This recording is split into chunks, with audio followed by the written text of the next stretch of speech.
Ba, ba, ba, ba. Yes. Yes. Hello, Welcome to Book Club. I'm Lavasha. And I'm Squizzy. And today we're talking about Wicked. We've seen it about 3 times now. Yes. And we plan to see it a 4th time, of course. Yep. We're going to talk about things we've realized while watching, things we realized during our whole process of loving Wicked as a show, because we've liked Wicked for a while now. Yeah, I remember the first time we saw it was in Memphis. And I gotta tell you, I did not have my glasses that day. Mm-hmm. We sat up in like the $75 seats up on the second balcony. I could barely see anything that was happening. I was so pissed, but I was loving the music.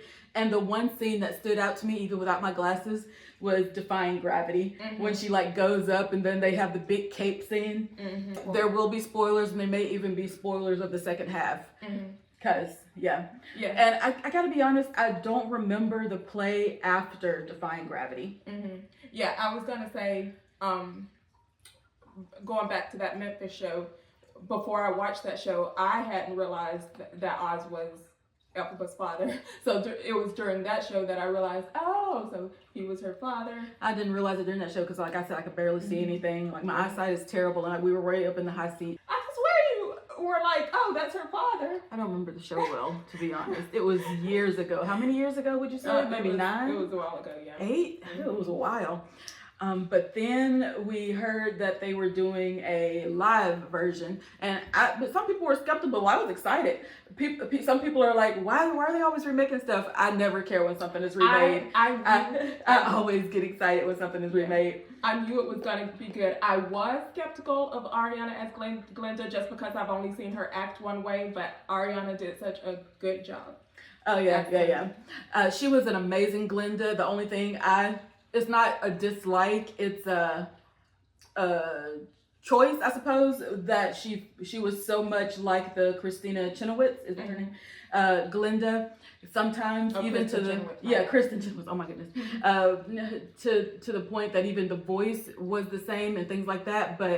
And there were other times when it was like very not Ariana character, but the actress becoming her own Glinda. But other times it felt like she was very much a lot of Christina's Glinda. You could tell that Ariana wanted very much to like not portray the original vision. Yeah. And I do appreciate that. I actually didn't mind that because it was familiar to me. Like I like when I can be like, I recognize that's familiar to me. Yeah. But yeah, I like it.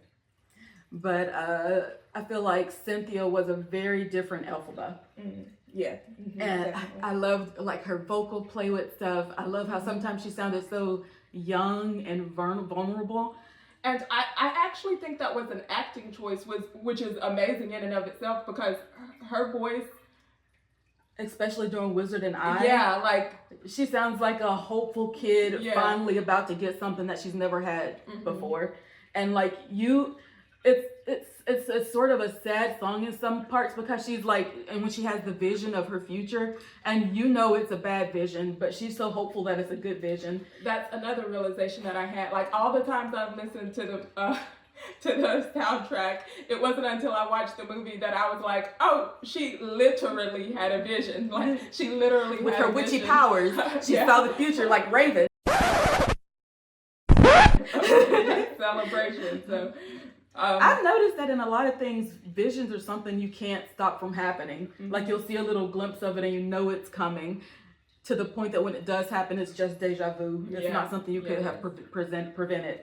And but I was gonna say, like, I felt a little silly after realizing it was literally a vision, because she literally says, like, I had a vision almost like a prophecy. It's like, duh. But yeah, you smile through that whole song because you're smiling with her, like with her emotions, with her tone, like. Mm-hmm. And what is this feeling? The song playfully blurs the lines between like a love song but they're right, like her pulse is rising, her face is flushing, like it. What is this feeling? And they both feel this excitement of exploring something that they've never had before. Yeah. Glinda has never experienced hate and rejection, and Elphaba has never experienced having this kind of rival. Yeah, this playful like rivalry. And I was thinking about in that scene, you know, where she like sits at that desk and then Glinda pushes her out of it and she leaves space for her. Yeah, I was like, this is either a production mistake or it's to show that Elphaba is excited to have somebody think about her every day, even if it's a rival. That's something I did notice. Yeah, because she's like sitting there. Glinda, oh no! What are you doing over here, girl? Why are you pushing me out of this seat? But like, yeah, it felt like, and like when they like cheers each other at the table, she's like, this girl's here rent free. But yeah. Okay. Oh yeah, and I really love the. Yeah, what is this feeling is definitely like a favorite segment of mine in the movie. And I like the little split screen that they do at the beginning of it. I know some people have likened Glinda's character to Regina in Mean Girls. So when they like did the little split screen when they were talking about their feelings, I was like, it kind of reminds, you know, top tier movies reminded me of top tier movies. But you know, we sort of skipped over No One Mourns the Wicked, but which is a great. Intro. The intro. Oh my number. God. When it comes in and Glinda is making the announcement. It kind of goes back to when Morabelle was making the announcement to hunt her in the first place. But then Glinda is like, Oz, let me tell y'all, she dead. And everybody's like, good news. And then she comes in on her bubble. That scene is so pretty. And it wasn't until like the third watch that I did realize like she's pressing a button to get the bubble to come up. So she's not really using her wands to do any magic. Yeah. She's using the Oz tricks. Which begs the question, does she have any magic? And I was wondering, does she have persuasion magic? Because that's sort of something that she does. She's got the whole school on her side. She always has her parents on her side. She's shocked when she doesn't get her way. And I was like, does her persuasion magic not work on other magical beings like Morabelle and Elphaba? And like it does like work on Fiyero, but does it like sort of melt away as he actually falls in love with Elphaba? Like that would make sense to me, but I feel like it would probably be more of a headcanon type thing and not like an actual. Yeah, but you know, some of it is headcanon, though. You know. that would make sense to me. Glinda having like powers of persuasion. Yeah. Oh, and during the whole goodness knows, I had the realization after seeing this movie again. I think I had the realization after seeing it the first time that the song was more referring to Glinda than like if you sort of know part 2, which I still sort of know it, but it's kind of left my mind. And I don't plan to refresh myself too much before I do plan to read the book to see what's going on in the book, but I don't plan to refresh myself on the play, and I don't know if I want to refresh myself on the music too much. I barely remember some of the songs, but I remember like 2 very well.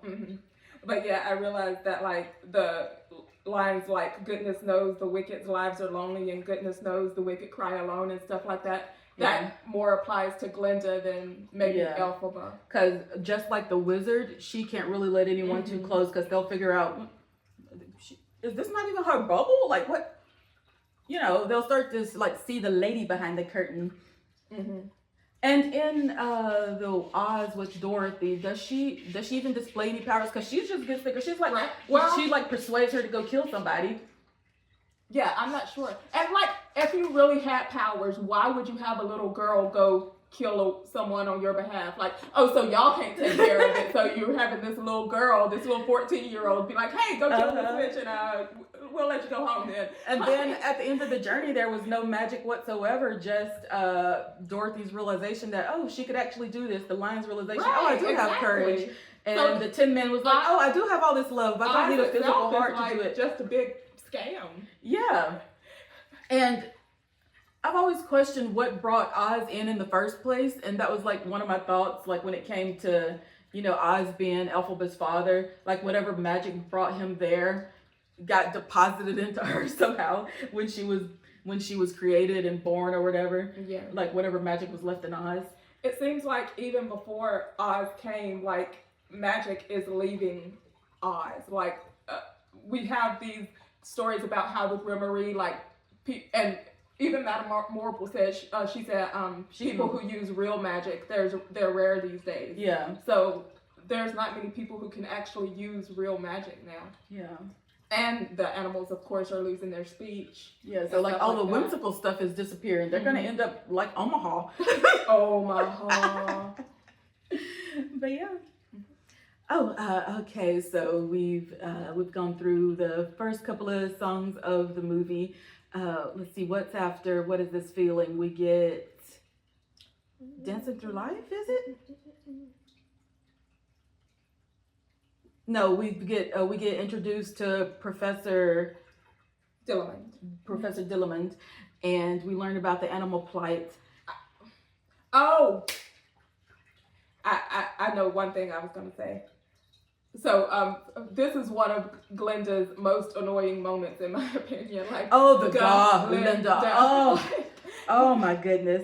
It reminds me because like I don't know, because like if I sometimes I have to correct people on my name, like how it's said, but if I realize that they actually have like language issues, I'm not gonna keep harping on it, because I know some people can't say my name. It's got a bunch of funny syllables all pushed up together, like Squizzy. Like not everybody's gonna be able to say that. Yeah, and that's one of the realizations I had. Like I find Glinda's character so funny, but the more and more I watch it, the more the glamour of her character wears off for me, and I'm like, God, she's annoying. And I'm like, man, she's a bad friend. But you still like her, but you know, you're just like, she's got all of these, she's lived in this society where she can act like this, and nobody calls her on it, because she's like, this is how the world is supposed to be for me, and everybody should make it this way for me. And it's not until she meets Elphaba that she realizes that the world is different for different people. Yeah. And it's really relevant, especially like when you know, like, there's a black woman under the makeup of Elphaba's costume, and then there's Glinda. It really puts into perspective, like, you know a Glinda. I literally saw somebody try to pronounce, do a thing on Cynthia's last name, and they were like, I just tried to say her name, and I literally levitated, and I was like, it's not racism, but it's like, you can say Arnold Schwarzenegger and stuff like that, and you don't like start saying you're like casting spells just by saying their name. It's like casual microaggressions. Dr. Dillamond, he sees the message on the board, and this is the scene where you're like, oh, something deeper is going on. Yeah, because like first you're just focused on Glinda and Elphaba, but then you're like, oh, no wonder everybody's shocked to see this magic, and also the Wizard of Oz crest falling, and you see all the little animals up there. Because that's something when I noticed when I first watched the movie, I was like, oh, a bear. It's like, it was so cute to see him, and like you had already seen Elsa Bear earlier in the movie, and you were like, you don't really see any of these other animals anymore just walking through town, because the governor's house was full of animals doing midwifery jobs and stuff. And it's this thing where you're like, oh dang, they're at the beginnings of a fascist society. Something. Yeah.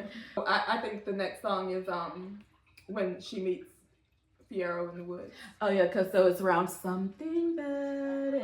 Something bad. And then we hear all the animals talking about how they're going to have to get out of Oz. I wonder where they're going to go, where they can live free. Like where they can live and just Are they going to just go to the woods, or? I don't know where they're going to go. Yeah, but they were all talking about leaving, and Elphaba is like, we have to go tell the wizard that something bad is happening. And cause she's got so much faith in this wizard, because she's like, he likes green. He likes all this stuff. He's magical like me.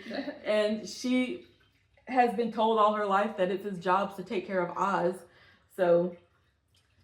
Yeah, but we know Oz is just like, he's a scammer, he's a con man, like he doesn't really have power, but she doesn't know that. She's like, we have a wizard so that he can take care of things like this. Yeah. And so she's like heading out into the woods, got the little lantern that the professor gave her, and she runs into, Fiyero runs into her. She blends in with the foliage. But yeah, like he wasn't even like his first reaction on seeing her was like, huh, green, and not, oh, green, you know. He was just like, oh, she blends into the woods. How interesting. And his horse was like, I love his horse so much. But yeah, you can kind of tell what kind of person he is when he first enters, that he's not very judgmental. He's just doing his own thing. Dancing through life. Yeah. And so her reaction to him was so shocking. He was like, what did I even do? I just showed up. I offered you a ride. Get stuffed. I also realized get stuffed is like a foreshadowing for him turning into the scarecrow. Oh, They do go into dancing through life, and my foot be tapping during every Dancing time. Through Life. I really love that one. I think that's the most dance heavy one. But yeah, I love the way that Jonathan Bailey portrays Fiyero. I just wish they would have left his hair brown, because I feel like the blonde ages him up just a little bit. Mm-hmm. And he is around the same age as Ariana and Cynthia, but he manages to look a lot older than them because of the blonde in his hair. But like other scenes where he's like so charming and you stop noticing the hair, and he's like doing that smile he does, you know, the one where he's all like, you know the one. But yeah. Oh, but if you've bought the mermaid doll of what's her name, Simone Ashley, and then you can get the Fiyero doll for Jonathan Bailey, you can build your own little Bridgerton couple. But anyway, but yeah, I love that scene so much, in the rotating bookshelves. Mm-hmm. That was such a great way to add movement to the scene. Yeah, and it gives me such a happy feeling, just the whole scenery and everything.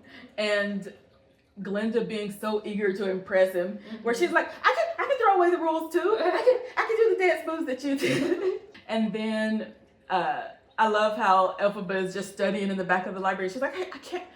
What? All this ruckus is going on. I'm gonna go somewhere else to study. Yeah. Then like Glinda manipulates Bach. Yeah. Into asking Nessa Rose to go to the dance. And Nessa Rose is Elphaba's sister. She's in a wheelchair. And so that Bach will leave her alone, Glinda tells him, why don't you ask her? That would be so kind. I would like anybody who asked, who was kind enough to ask the girl in the wheelchair. Manipulation, persuasion. I'm telling you, these are her powers. And for Fiyero shows up, he's like, you're good. And she's like, I don't know what you mean. I'm just nice. But like he sort of sees through part of her, but you know. And then Nessa is super excited. She goes over and tells not Glinda, but Elphaba about what's been going on. And Elphaba is concerned. Yeah, because she's like, that's suspicious. That's why would weird. Glinda help you? But her sister is like, don't say another nasty word about her. She helped me. I'm excited. It sort of gave like, you know how in those K-dramas when somebody knows a breakup is coming and they keep running away from the person so that they will actually break up with them. Okay. Like, I don't care about reality. Like, what I feel. Right. What I feel right now is more important than what you've been experiencing this whole time from Glinda. So she's just like, whatever, I'll let my little sister have this. And so she's going to go and talk to Glinda, but Glinda's like, here's a hat. Yeah, because she wasn't gonna do it, but then she saw the sorcery books that Elphaba had. She got jealous, and it did take me until the second watch to notice that it's the books that triggered her to be like. But yeah, this hat you.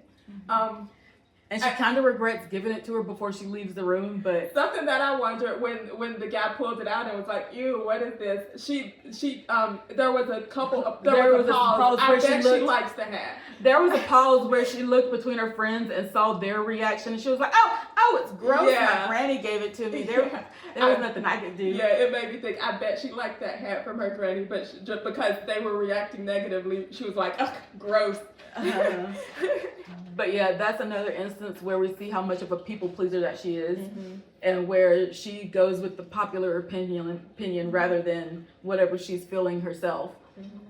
Because why else wouldn't she keep it? Right? She's got all her little pink stuff, and then she got Granny's hat stored in her little closet.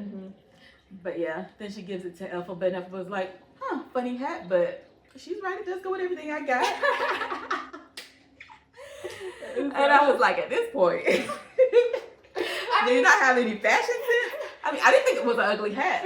I mean, but Elphaba was probably like, I mean, somebody gave me something, and she probably trusted Glinda's fashion sense. Yeah. So she was like, okay, I guess this is what you wear to a party. So she just runs off, tells Professor Morble to bring, oh, girly, what you doing? To bring Elphaba into the program that they've got going on, and Miss Morble runs out right away. She's like, "Oh, I can't lose Elphaba as a student. So here's a little one. Oh, I can't stand you, but I guess you can join my class. I don't think you can do anything good, but." And she was like, "You should thank her. Here she is." This scene gets me every time, but yeah. I love how much time they give this scene. Me too. Like, you have to sit in Elphaba's awkwardness as long as she has to sit in it, like standing there waiting for somebody to at least come be on her side or something. And you have to stand in Glinda's discomfort and sorrow at what she just did. Because they're watching the whole thing. You have to sit there, and Nessa's shame because you can't step forward for Elphaba, and Nessa won't. So you're just like it's a very uncomfortable scene, but in a good way. And I feel like that's why it's so emotional, because I have cried the first time I didn't cry because like I've cried every single time. The first time I didn't cry because I was just excited to be there. Like I was like, ooh, yeah. But the other times we've gone and seen it, like I've cried every time. But yeah, and then Glinda comes forward to do the mating dance with her. Not the mating dance. That's what it looks like though. Right, the little chicken wings and the little flashy feathers and the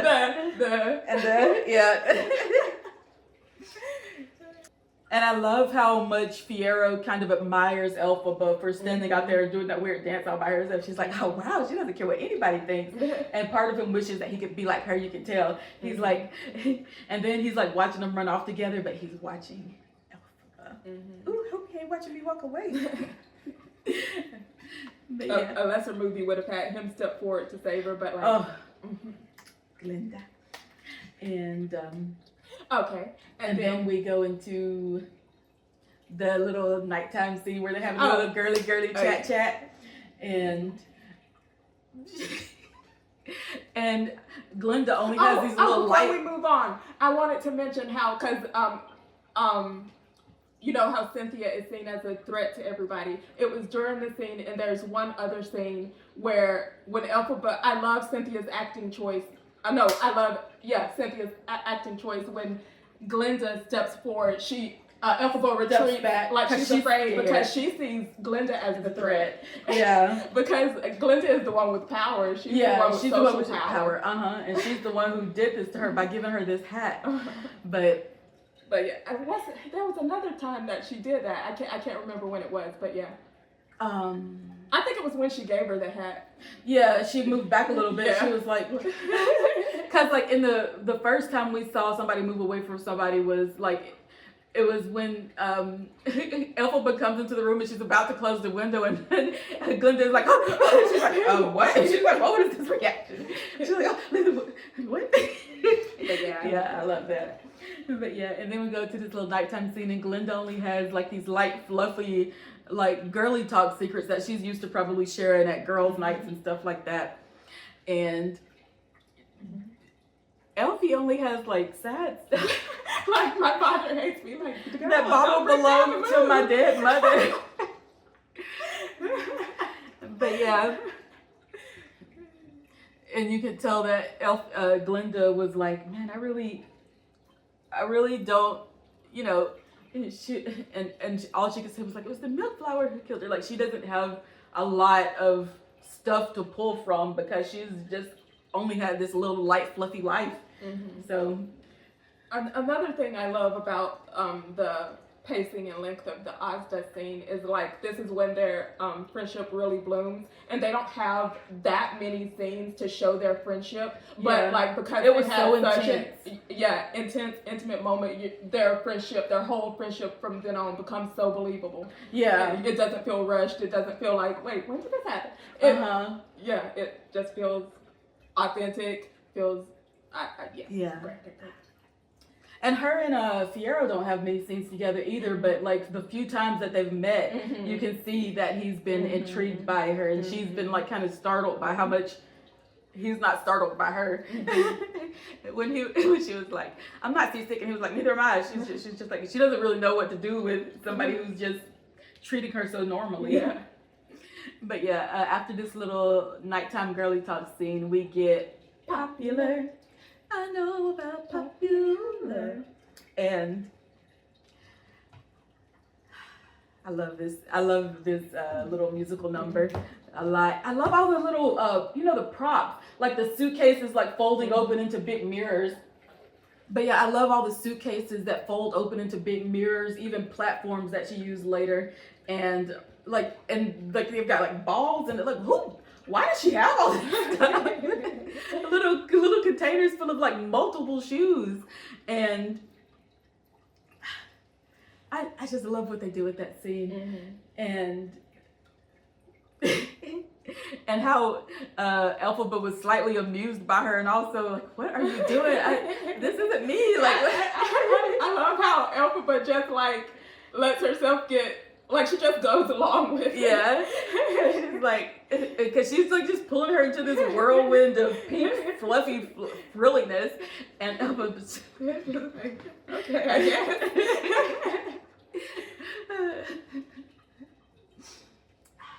Yeah, I love that scene.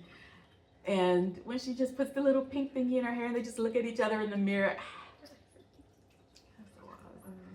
But then it felt so dark when she's like, bump, you're not gonna be quite as popular as me. And the pink sort of looked red. Yeah, I saw a few tweets where people were like, when she said that line, I was like, nope, I'm out on Glinda. But it just felt so twisted and dark. Yeah. Just not quite as popular. Like mad and frenzied almost. But yeah. Oh, the next scene, Elfie has her hair in this cute, I just love what they did with her hair. Like, it's not like solid black. It's got all these browns woven into it. And she kind of looks like a creature of nature. Like, her hair looks like tree bark and her skin looks like spring leaves. And her eyes are so pretty through the whole movie. Yeah, they are. And then her wardrobe now has been Glindified, so like it's more stylistically school uniform type. Yeah, I did like the previous ones where she was like cinched up, buttoned up, corseted, and like her dress would come down to like mid ankle. But now but now her skirts are like up above her knee. She's like wearing these knee high boots. Oh, that favorite outfit of mine where she's like, it's almost like a little mini skirt style, and she's got like high boots. She looks so good in that outfit. The one where her and not Elfie, but Glinda are holding hands and running out. That outfit. And they go in the classroom, and Dr. Dillamond is taken away. Yeah, he's just coming there to announce that. He really just fell off. Oh goodness! But he just came in there to announce that he would no longer be able to teach, and instead of letting him finish his talk, they act like they gotta drag him out by the horns. Right? Like, why would you do all this? But anyway, it's already bad enough, right? And then they bring in some whack job with the. I was about to say the little lion. The new history teacher brings the little lion. It's a lion in a cage, and apparently they've never had cages in Oz before. They don't have cages, prisons, or nothing. No wonder they jump straight from get her to kill. Because what they gonna do? They ain't got prison to store somebody at. They gotta murder people. And that's the little cowardly lion because he was everything scared of everything. So cute. And Elphaba is so disturbed by this scene that she releases puppies into the classroom. I wonder if the drink that the Oz gave her mom had like poppies in it and stuff. I don't know. She was just like, it's her favorite flower, but whatever. Anyway, what was I on about? And then everybody goes to sleep except for her and Fiyero. And Fiyero's like, ooh, Chance. And he just goes out, grabs the lion, and I love that scene where they just like bicycle off into the woods. I kept expecting the bicycle to like fly off into the sky like on E.T. Every time they get on it, I don't know why. Maybe it's because the feeling the movie gives you. It's got like so much space when they're running out. And can we talk about the sets? Like, it feels like a real place. Like, it doesn't look all... What was that movie that felt kind of empty that they made recently? Oh,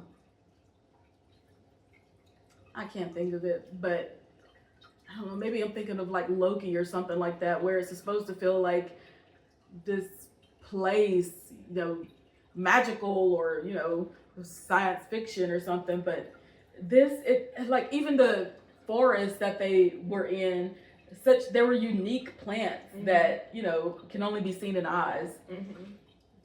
And then so they get in the forest, they have a moment, they have a little conversation. He's like, well, what, do you ever let anybody talk? And she's like, oh, actually, one more thing to say.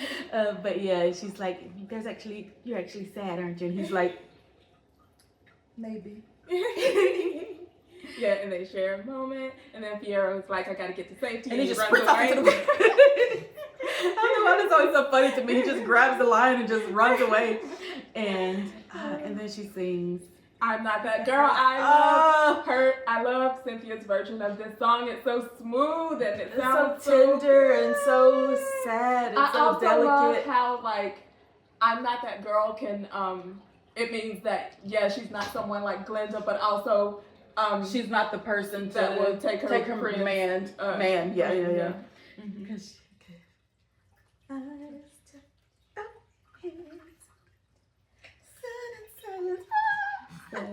yeah, she does so good with that song, of course. I mean, and I love the setup they had for it, where she's like walking through the woods by herself. She's like on this little bench by herself. She's like peeking out from the thing by herself. Both of their moments in the movie were in the forest. And then As Long As Your Mind is also gonna be in the I'm so ready to see that in part 2. I love that song so much. Wait a year. Oh man, they should chop that to 6 months if possible. What? Don't they have everything edited already? Like, I don't know. Anyway, yeah. All right. So we have I'm Not That Girl, and then that goes right into her getting the letter from the wizard. Yep, it comes in on a little clip. She's like, I cannot. And Glinda, she's like, what is this little cute thing? But yeah, I feel like so many things. Do you think so many things got automated after Oz arrived there? Because like a little automated balloon to deliver a letter, they probably were like using owls and whatnot before, like in Harry Potter. But honestly, his arrival there might be like a big catalyst to suck all the magic. Yeah. Where it's become too much like the real world, because he can't probably imagine something. I wonder if part of him doesn't even see that he's doing things to real people. Like, what if this all feels like a dream to him somehow? Because he like, I didn't come from anywhere like this. There's animals walking and talking. We gotta cage these things up. There's magic, nonsense. Let's build machines. Like, and the way he was just so, he doesn't mind what was done to the monkeys. I feel like part of him doesn't see them as real, maybe. But anyway, we're on to her getting the letter to go to Oz, and they're all saying goodbye. The prince comes, and she's like, oh, where's Fiyero? Not like he needs to say goodbye to me or anything. I mean, I barely know him. I love her acting in that scene. And then the prince strolls in as he does. I love the walk that Jonathan Bailey picked for the prince. Because like when he first comes in, he's walking just like his horse. It's so stupid, but yeah. And Glinda says he's been distant, he's been thinking, and like he's been thinking about Elphaba. And that's not something that Fiyero usually does. So she's like, he's thinking, I don't know if I like that. Yeah, and this is when Glinda becomes Glinda. Yeah, out of solidarity for the goat, animal plight. Because like she sees that Fiyero and Elphaba are thinking about it. Once again, her jumping on the train of what everybody else is doing. Yeah. Like she wants to pretend that she doesn't care about the animals at all. She really doesn't. Who didn't care about that old goat? So she just doing what's perceived as popular by people that she cares about. Or what's perceived as good or kind or whatever. Yeah.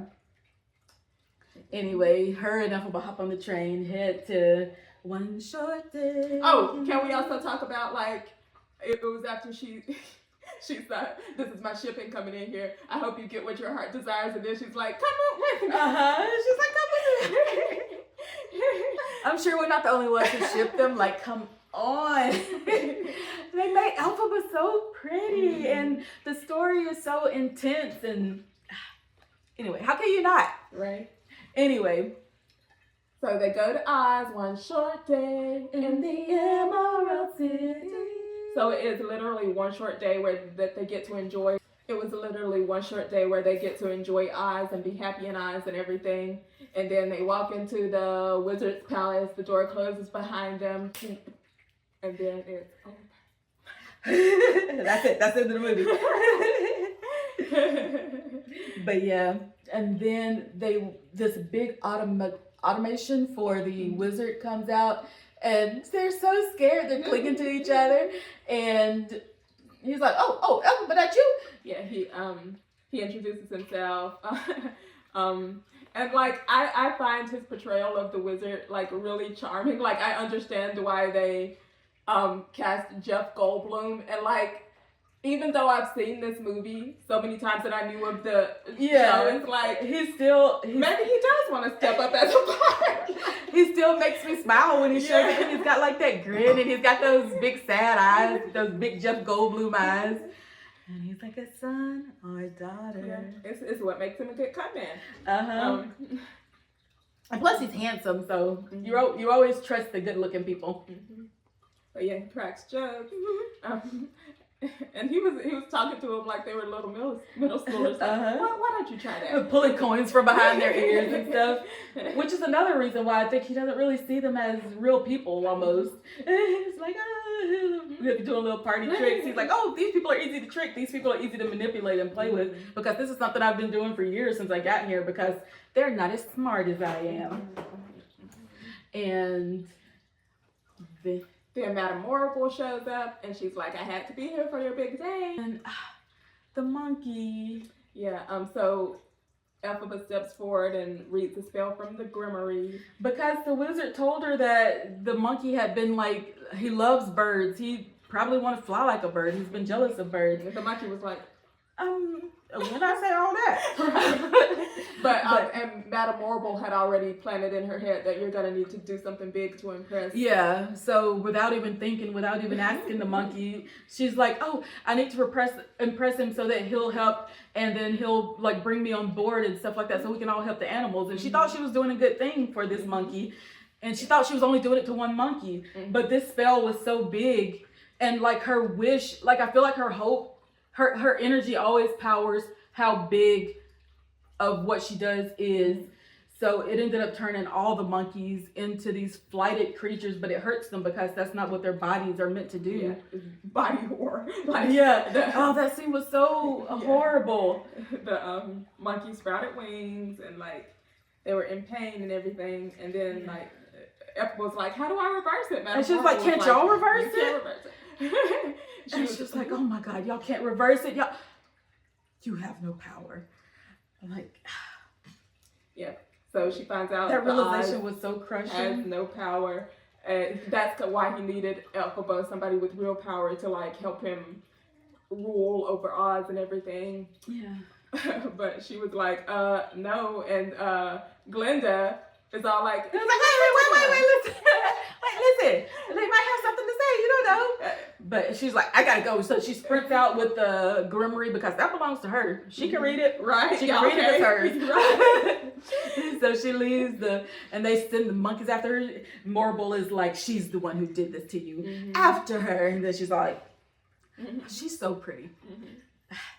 And I do know, like, this is one of the things I've forgotten from the second half. I do know that, like, the flying monkeys eventually they don't really become Elphabas, but they turn on the wizard. Yeah. I don't really remember how that happens, but it might be because of the one that was in the room. I can never remember his name. Chistory. Yeah, Chistory. Maybe he tells them that the wizard was the one who encouraged her to try the spell or something. We don't know. I didn't really hear them talk. So the monkeys, they were kind of so stoic. Yeah, honestly, I don't think the flying monkeys can talk. They might not, since they're working for the wizard. Right. Yeah. But that scene when they're chasing her, there's so many of them, and she's so little. Like Elphaba, like she's dressed in black and everything. She's got this big pointy hat, but she's so small. I did. The first time I watched it, I did kind of find it a little funny that she was in the middle of the song and then she's getting chased by the flying monkeys. I was like, oh dang. But I love that part. Yeah, me too. So she's running away from the monkeys. And Elphaba's still trying to stop her. Yeah, Glinda's like, where are you even going? Elphaba was like, up. Anywhere but here, anywhere but wherever this is. And so they try to get on a balloon together. Imagine if they would have left on the balloon together. But they close it so that they can't leave on the balloon. The guards are after them. And so Glinda has another moment to think. She's like, you can't do this. You can't leave. We have to stick to what we know. Yeah, she was like, stick to the status quo. She was like, this is bigger than us. Let's go talk to them. Yeah. But she's like, I can't talk. No. Talking to them is pointless because they've already made up their minds about what they're going to do about the animals and what they're going to do with me. So she's like, I got to get out of here. So she tries she tries to grow wings. But we've seen her like jump and sort of levitate previously. During The Wizard and I, she sort of levitated. So I don't even think she needed that spell to fly. And which is probably why she didn't get wings, because she probably already has the ability to fly. So it went to another object in the room, which was the broom. And she's like, she tries one more time to get Glinda to come with her. And you can tell that Glinda really wanted to go, but she's too caught up in what she is. And Glinda says, Elphaba, you're trembling. And I was like, oh, wait, she's probably not cold. Elphaba's probably scared. But then Glinda goes and gets her cloak. All you can offer me is a dusty ass cloak. And she got her this pointy witchy hat. Now she gets her this cloak. And then Glinda has her swish moment where her... So she just does her cloak. She's like...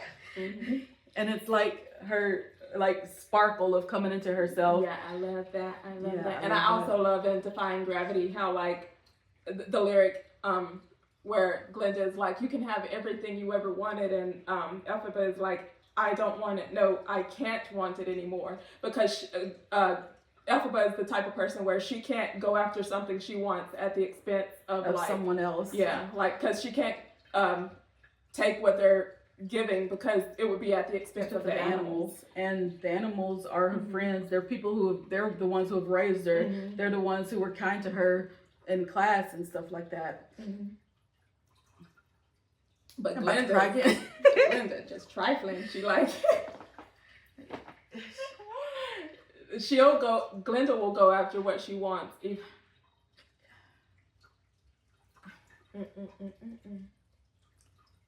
But yeah, the way they filmed that scene was so stunning and heroic when she flies out. She looks scary to everybody else, but to us, yeah.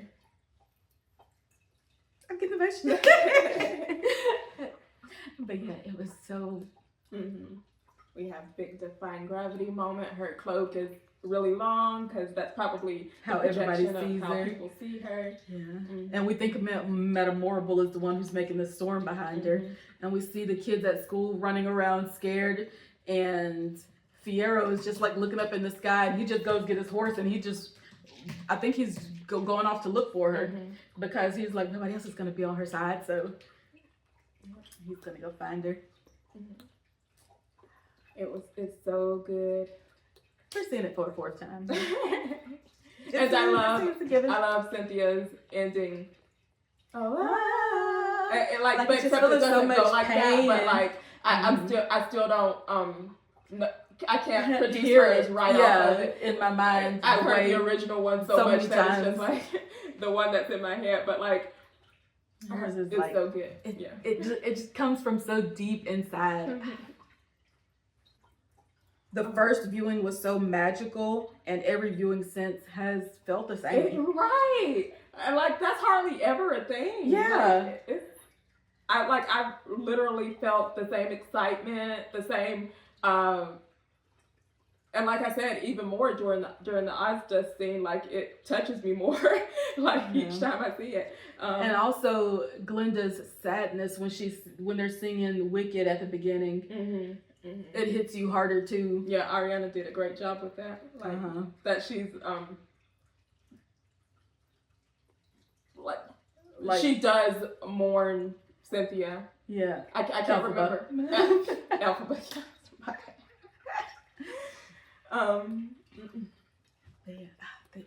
Everybody did such a good job.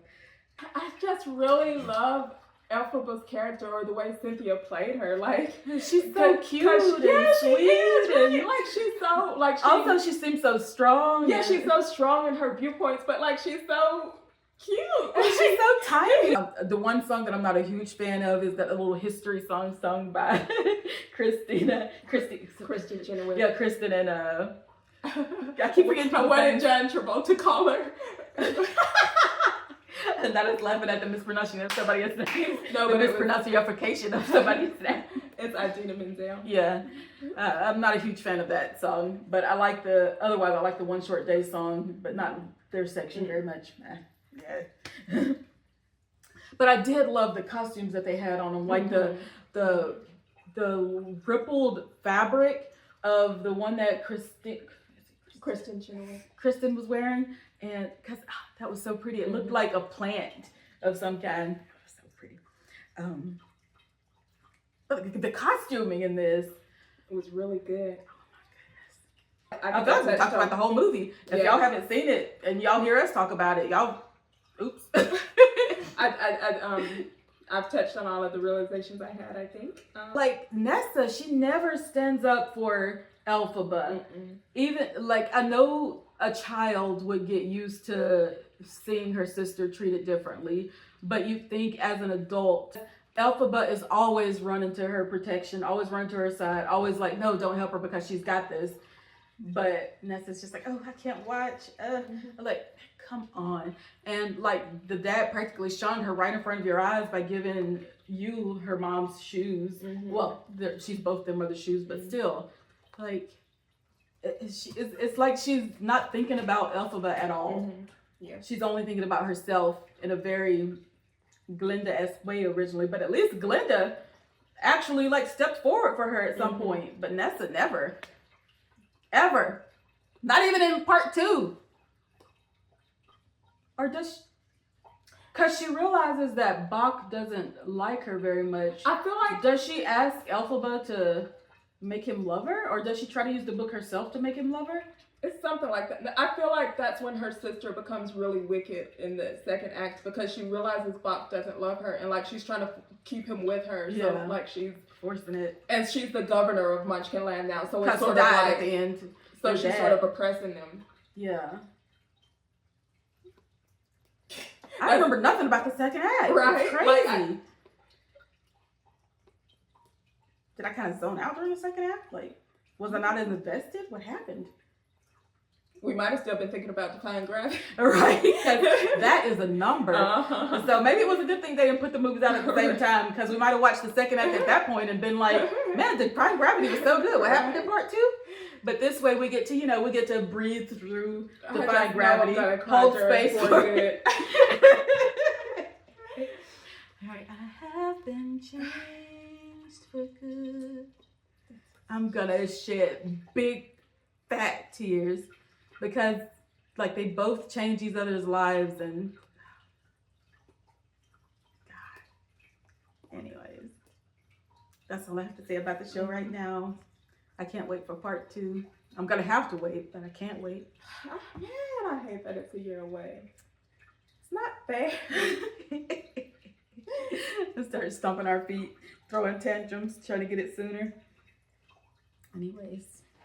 Alright, that was Book Club. Like, comment, subscribe. Go watch Wicked if you haven't already. Yeah, and I'm gonna read the book, see what's going on. You know, as this is book club, and see what the book's got going on in it.